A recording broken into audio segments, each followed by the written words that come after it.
Alhamdulillahirrabbilalamin. Wassalatu wassalamu ala ashrafil anbiya wal mursalin wa ala alihi wa sahbihi ajma'in. Rabbi shrahli sadri wa yassirli amri wahlul uqdatam min lisani yafqahu qawli. Sidang penonton yang dirahmati Allah Subhanahu Wa Taala sekalian, sahabat-sahabat dari Fakulti Pendidikan dan anak-anak Fakulti Pendidikan yang dikasihi. Assalamualaikum warahmatullahi taala wabarakatuh. Semoga anda di luar sana berada di dalam keadaan sihat alhamdulillah dan dilindungi daripada COVID-19. Dan sekiranya ada di antara sahabat-sahabat kita di luar sana, anak-anak kita di luar sana yang terkesan dengan COVID-19, saya doakan semoga Allah memberikan kesembuhan dan memberikan kekuatan kepada kita untuk menempuhi dugaan ini, insya-Allah.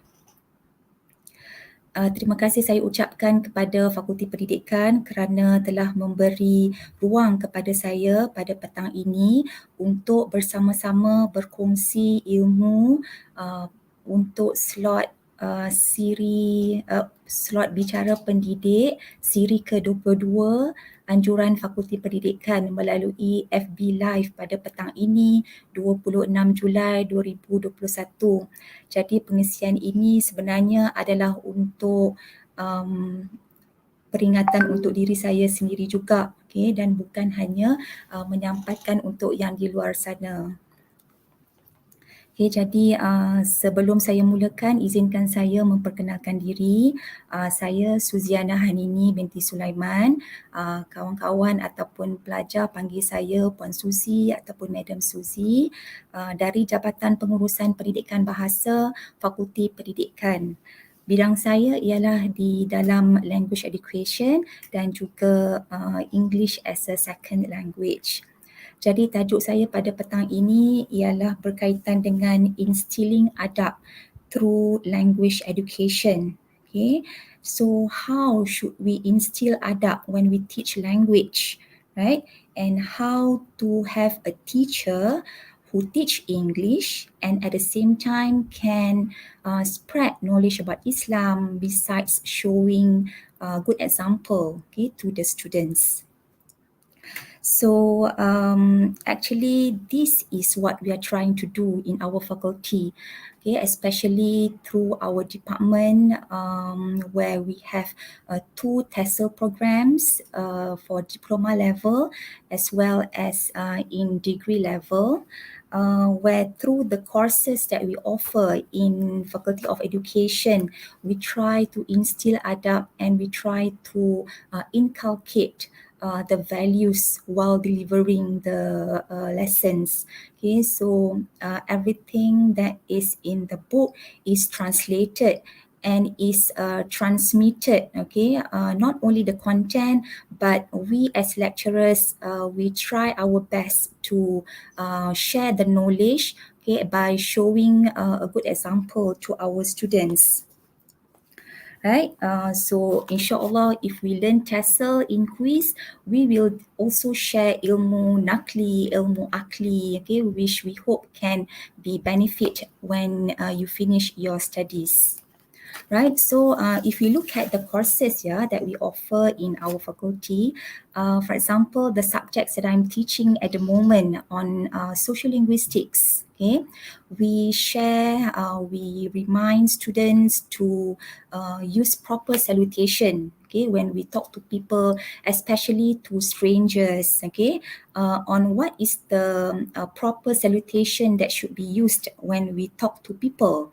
Okay, should we address them as pakcik, makcik, okay, when we meet them, okay, and if we are in the office or if we go to the faculty, should we call the people that we meet by calling them abang or kakak, okay? So I feel that it is actually appropriate if we address strangers by using encik or puan, okay. If let's say dia kata tak payah panggil puan lah, tak payah panggil encik, panggil makcik pun tak apa, okay. Jadi kita boleh gunakan makcik, pakcik dan sebagainya. Okey. Jadi di sini kita sentiasa mengingatkan supaya anak-anak walaupun kita tidak kenal sesiapa pun, kita tak kenal orang yang kita jumpa, kita perlu menunjukkan rasa hormat kepada mereka. Okay. Dan selain daripada menggunakan proper salutation, we also share on turn taking while doing a conversation. Okay, for example, if you are in a conversation, we should spend our time listening to other people. Okay, and we do not dominate the conversation. So we have to listen to understand. Okay, and then we should respond. Okay, and not to react. Okay, because nowadays, okay, if you can see in the media social, there are lots of information that we are not sure, okay, of the truth of the story. So sometimes when we were affected by the story, we will simply react, okay, in opposed to respond. Okay, so react is actually you do something emotionally driven, okay, without thinking the consequences. Okay, so this will cause chaos and also topsy-turvy, right? So it is actually we have to actually be a good listener, to understand and then to respond. Okay, so also in subjects like the teaching of oral skill, teaching of listening and speaking, remind students to be a good listener. Okay, so you listen and then you respond. Okay, as opposed to react. Okay, so it is better for us to respond. And besides that, we also share on how to socialize with people, okay, how to behave when we are in an informal situation or if we are in a formal situation. Okay, so this is very important, right? So I believe that inculcating adab is not just in TESOL. Okay, you can find especially in when you take subject in in Pendidikan Islam, okay, and although in other faculties there are lots of courses there, okay, which instill adab where we can learn through subject asas pendidikan, okay, and for example subject akhlak Islamiyah, subjek falsafah, okay, subjek educational psychology, subjek gerko juga. Okay, jadi ada banyak subjek-subjek yang tidak segregate ataupun membezakan di antara mengasingkan di antara agama dan juga ilmu dunia dan juga ilmu akhirat. Okay, jadi di sini ya, what is the connection, okay, between language and adab? Okay, actually I have a set of slides to share with you.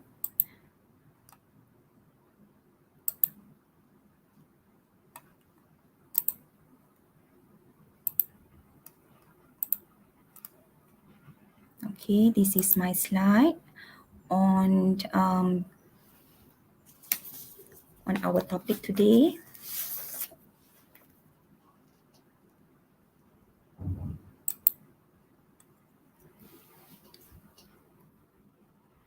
If you look at this hadis ya, hadis Rasulullah sallallahu alaihi wasallam, adabani rabbi fa ahsana ta'dibi, yang bermaksud ya Allah didiklah aku dengan didikan yang terbaik. Okay, jadi bagaimana untuk kita mendidik? Okay, jadi kita lihat dulu apakah makna adab, okay, dalam bahasa ilmuwan. Jadi di sini adab bermaksud disiplin akal, okay, dan disiplin berfikir, yang menggunakan akal untuk berfikir. Okay, dan kita juga menggunakan hati, okay, selain daripada menggunakan fungsi otak, kita juga menggunakan fungsi hati yang Allah beri sebagai pedoman untuk kita membuat keputusan sama ada perkara yang kita dapat itu ataupun ilmu yang kita dapat itu adalah ilmu yang benar ataupun tidak. Okay, jadi di sini hati dan akal akan sama-sama bekerja untuk untuk kita. Okay? Dan bila kita menggunakan hati, menggunakan qalbu, kita tidak memperolehi apa yang kita pelajari secara bulat-bulat. Okay? Jadi kita berfikir sebelum kita bertindak. Okay? Jadi bila ada adab semasa menuntut ilmu, insya-Allah ilmu yang kita perolehi itu akan lebih diberkati. Okay, dan di samping itu kita akan menjadi seorang yang jujur kepada diri sendiri. Okay, jadi bila kita menerima sesuatu ilmu itu beserta dengan adab, okay, tapi bagaimanakah caranya untuk menyampaikan ilmu itu? Okay, jadi sudah tentulah ilmu itu perlu disampaikan menggunakan bahasa. Okay, jadi kita lihat slide yang seterusnya. Yang dipetik daripada surah Ar-Rahman ayat 1 hingga 4. Okay, yang berbunyi Ar-Rahmanu 'allamal Quran khalaqal insana 'allamahul bayan. Surah Ar-Rahman ayat 1 hingga 4 yang bermaksud Tuhan yang Maha Pemurah yang mengajarkan Al-Quran. Dia menciptakan insan, mengajarnya pandai berbahasa. Baik, jadi cara untuk kita menyampaikan ilmu beserta dengan adab ialah melalui bahasa. Okay. Jadi bahasa yang perlu kita guna itu perlulah satu bahasa yang mudah difahami dan mudah diterima oleh pendengar. Okay. Di samping kita menyampaikannya dengan penuh berhikmah. Okay. Jadi bahasa yang kita perlu sampaikan itu perlulah sedap didengar dan penuh dengan kesantunan bahasa. Jadi untuk kita menyampaikan sesuatu ilmu itu, kita juga perlu memahami latar belakang pelajar kita. Okay? Kita perlu tahu latar belakang mereka, dan kalau bukan semasa mengajar pun apabila kita berhubung dengan orang lain, kita perlu tahu tentang budaya kehidupan mereka dan sebagainya. Okay, jadi lebih mudah untuk kita menyampaikan ilmu.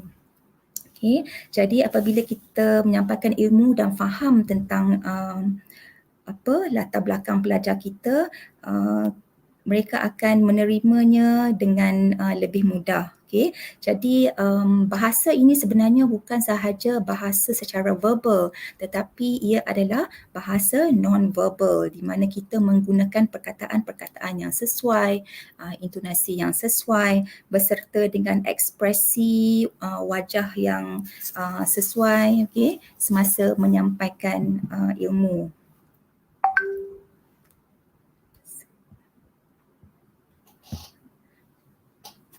Okay, jadi sekarang ni kita faham bahasa-bahasa kita telah menjadi semakin diringkaskan. Okay, contohnya bila kita nak mengucapkan selamat hari jadi kepada seseorang, kita akan kata selamat hari jadi. Okay, ataupun kita kata happy birthday to you. Okay, tetapi sekarang ni dah jadi happy birthday, kemudian jadi P-birthday dan sekarang ni dah jadi HB terus. Okay, jadi di situ mungkin ada tidak ada soul di situ, okay? Kekurangan roh di situ. Kita bila orang kata HB tu mungkin ada keikhlasan ataupun tidak dan sebagainya. Okay? Jadi di sini kita perlu sentiasa mendidik pada anak-anak supaya kita boleh gunakan bahasa tersebut tetapi pada masa yang sesuai dan kita faham, kita tahu makna perkataan yang kita gunakan itu. Okay, baik. Jadi bila kita mengajar kepada pelajar, kita menjadi qudwah hasanah. Okay, dan kita juga mengingatkan kepada pelajar kita di mana mereka yang bakal guru akan menjadi guru, okay, bila mereka ke sekolah nanti dan akan menjadi role model ataupun qudwah hasanah. Okay. Jadi di situ tugas kita apabila kita telah ada ilmu tersebut, kita menyampaikan dengan adab. Kita juga menggunakan non-verbal language to show adab, okay, to our students. Kita perlu menghidupkan modul yang telah kita bina dan perlu menjadi model, okay, from module to model, okay, ataupun we have to walk the talk, okay, bukan hanya bercakap tetapi kita perlu melakukan, okay, membuat apa yang kita cakap. So in other words, we have to know, okay, we have to do, we have to be atau menghayati, dan kita menggunakan akal budi untuk membuat semua itu, dan kita live, okay, in that, okay, kita hidupkan supaya ia menjadi darah daging kita dan dibudayakan sehinggalah kita mati nanti. Okay, jadi apabila kita menjadi role model ya ataupun qudwah hasanah, saya pun dah terlepas slides ni. Okay. Jadi kita faham ya, language is the medium to transmit knowledge. Okay. And this is proven by lots of scholars out there on the importance of language. Okay. Jadi kita menggunakan verbal and non-verbal language, and teachers are the role model to the students. Okay, kita menjadi qudwah hasanah. We be the model. Okay, we are the model to them. Okay, and we have to live the to make it lively. Okay, and besides that, while showing the qudwah, okay, we also should understand students' different capability, okay, and performance. Okay, we need to have the patience to deal with students of various personality and ability. Okay, contohnya kita perlu menyantuni, meraihkan kepelbagaian. Contohnya apabila ada pelajar yang pintar, okay, kita perlu membantu mereka untuk memberi maklumat, mengasah bakat mereka supaya mereka menjadi lebih pintar. Dan untuk pelajar yang sederhana, kita perlu tingkatkan pencapaian mereka supaya mereka akan menjadi cerdik. Okay? Dan kepada pelajar yang lemah, kita perlulah mencari punca kelemahan mereka dan kita perbaiki supaya mereka dapat memperbaiki performance mereka di dalam akademik dan juga daripada segi sasiah mereka, insya-Allah. Okay, jadi cabaran kepada guru ya untuk menyantuni, ini adalah satu cabaran kepada kita, okay, untuk menyantuni pelajar kita. Dengan kepelbagaian itu kita perlu sabar dan perlu tahan dan menggunakan bahasa yang beradab melalui perbuatan dan juga kata-kata. Okay. Dan ini adalah sebenarnya tuntutan sebagai guru. Okay, jadi apabila kita menunjukkan qudwah hasanah ini, maknanya kita juga beradab dengan pekerjaan kita. Okay. Dan kita menunjukkan contoh yang baik, insya-Allah. Mudah-mudahan ia akan memberi akan menjadi satu role model yang sebenar kepada anak-anak. Okay. Dengan keadaan sekarang ini ya, kita perlu belajar secara online. Okay. Jadi di situ sekiranya kita menyampaikan sesuatu dengan adab, menyampaikan ilmu dengan adab, maka adab itu akan tersemat, okay, di hati mereka. Dan apabila kita belajar online, secara online ini ya, we are prone to merely transmitting knowledge without soul. Okay, kerana kita hanya menghadap skrin dan tidak ada aura guru dan murid di situ. Kita tidak dapat sentuh, tidak dapat lihat anak-anak secara live, okay, tetapi hanyalah secara virtual. Okay, so this is the challenge for all the lecturers, teachers as well as students, okay, to be truthful or to be honest to ourselves. Okay, so if we have the adab, okay, we will automatically feel that we have to be responsible. Okay, jadi ini adalah challenge kepada kita. Okay, dan kita juga perlu mengingatkan akan kepentingan high touch, okay, as opposed to high tech. Okay, supaya kita tidak menyalahgunakan high tech yang kita ada, okay, dan kita tidak menggantikan teknologi sebagai alat untuk membantu kita kerja. Okay, contohnya kita hanya berkongsi nota melalui telefon tanpa bertanya sama ada pelajar ada masalah ataupun tidak, sama ada mereka ada internet connection yang baik ataupun tidak dan sebagainya. Okay, jadi di samping kita menggunakan teknologi, kita perlu mementingkan high touch. Okay. Right. Jadi bila kita ada adab, the sense of the presence of Allah, okay, akan ada di situ. God consciousness will be there, and we are always aware that Allah will always look at us, okay.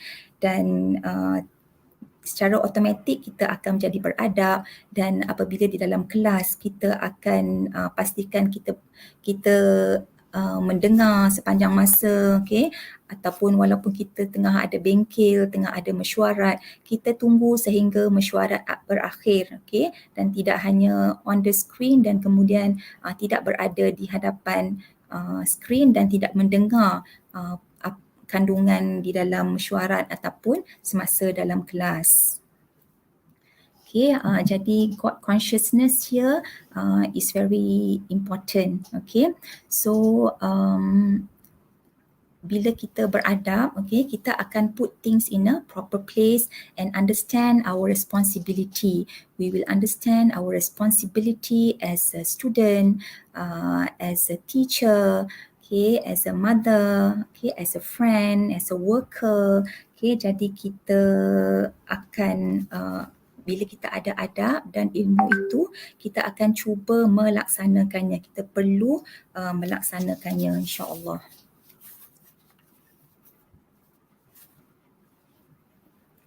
Okay, jadi dengan for example by instilling, okay, all the values in our subjects, yeah, we really hope that our students can benefit it, okay, when they go for the practicum, okay, when they are in the society.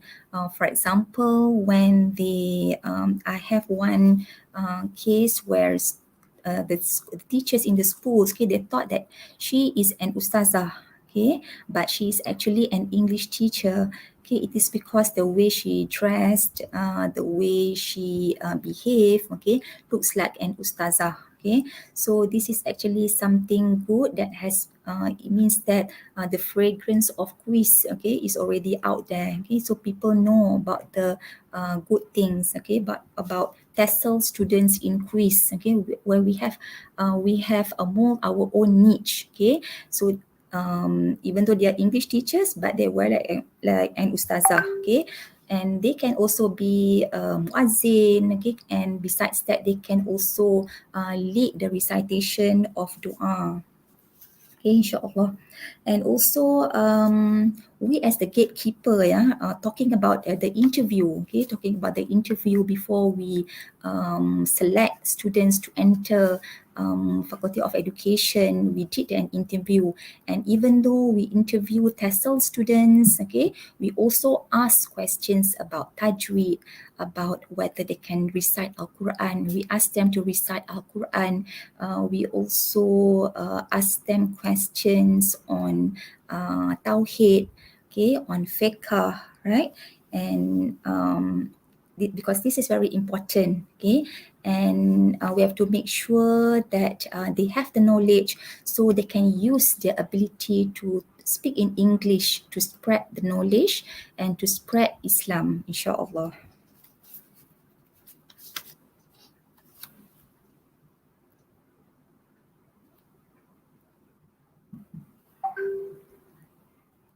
I'm checking my Facebook.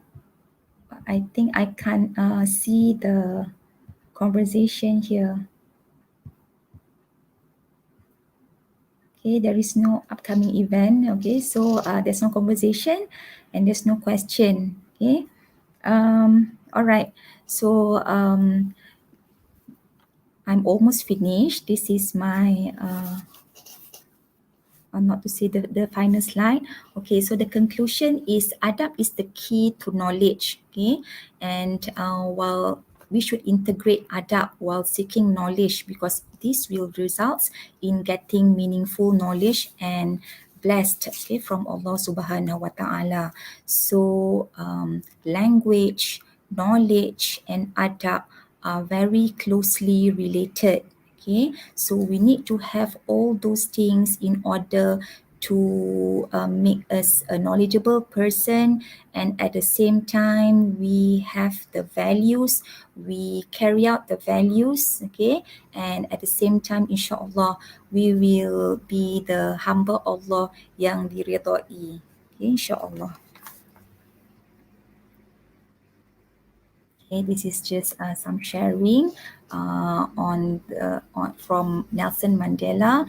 He says that education is the most powerful weapon which you can use to change the world. Okay, yes, it is right. Okay, right.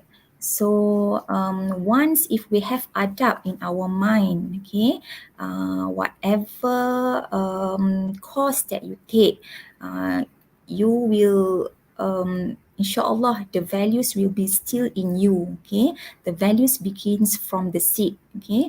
So skills can be nurtured later, okay. So for example, when you have a good root, okay, kalau kita ada akar yang baik itu akan menumbuhkan pokok yang sihat, pokok yang baik, okay, dan akan menghasilkan buah yang baik. Okay. Wa ima ia seorang penghantar makanan, seorang peniaga, seorang postman, guru, pemimpin, software engineer ke, apa yang dia buat itu insya-Allah akan berlandaskan kepada ilmu nakli yang dia ada, kerana dia akan rasa akan keberadaan Allah walaupun di mana saja dia berada.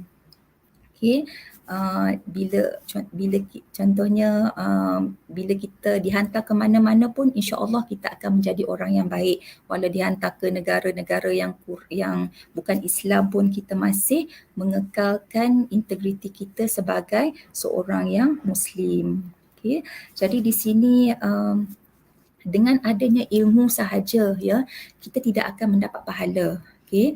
Tetapi dengan adanya ilmu, dengan adanya bahasa, dengan adanya adab yang kita gunakan, okay, untuk berkongsi ilmu dengan penuh tanggungjawab, insya-Allah kita akan mendapat ganjaran daripada Allah Subhanahu Wa Taala. Okay. Semoga apa yang kita lakukan ini akan diberkati, okay, dan dijauhkan daripada sifat riak dan sebagainya. Okay. Kalau kita melakukan dengan riak, jadi akan jadi sifar pahala. Okay.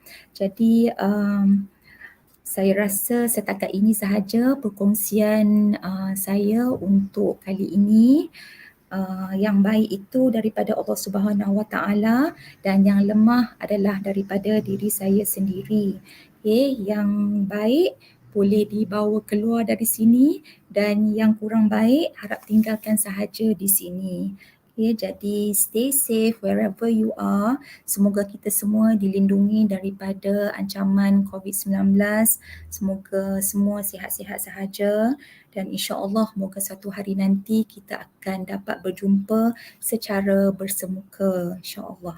Sekian, wabillahi taufiq wal hidayah. Wassalamualaikum warahmatullahi taala wabarakatuh.